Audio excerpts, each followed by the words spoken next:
this video I want to look at down dogs and variety of down dogs and technique for down dogs.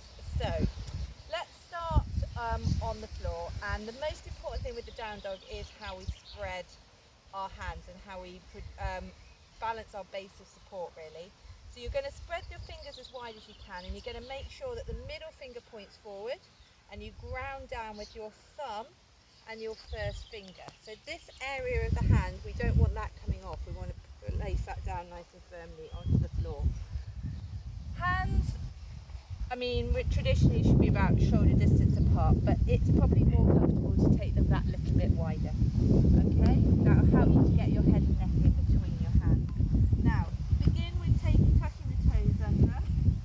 Knees are in line with the feet, and then from here we pull the belly in, and we're gently going to lift up through the hip, and contrary to popular belief, lengthening more through the upper back.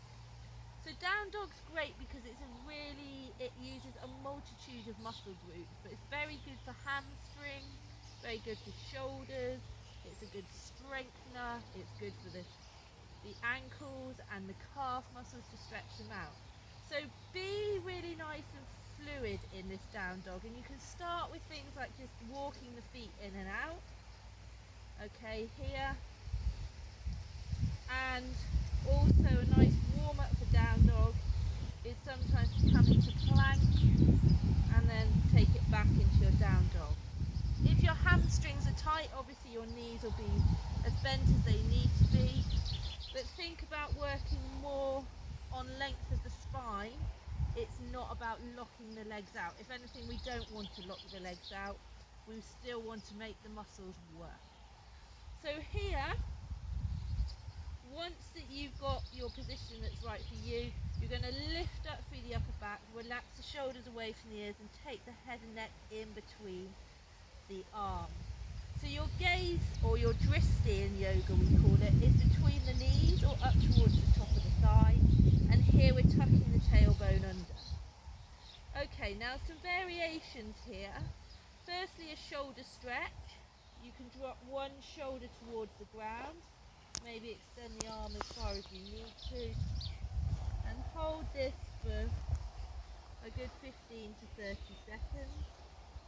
As I said in other videos, obviously you can come up and do the same on the other side.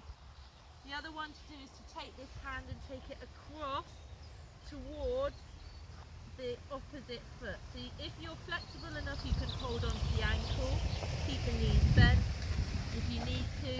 If not, then the hand can rest on the floor, and if you want to, you can begin to look underneath the opposite arm, the shoulder of the opposite arm. Okay. Alright, from here we can go into a little bit of hip work. So lifting one leg, we can circle, I'm using my left one here, the left hip leg out to the side. Okay, and aim for maybe 10 circles. Then you can bring those back in. And then from here, we can do a little bit more mobility work by extending the leg and then bringing knee to forehead. So inhale as you send the leg away, exhale navel to spine as you bring that knee in towards the head.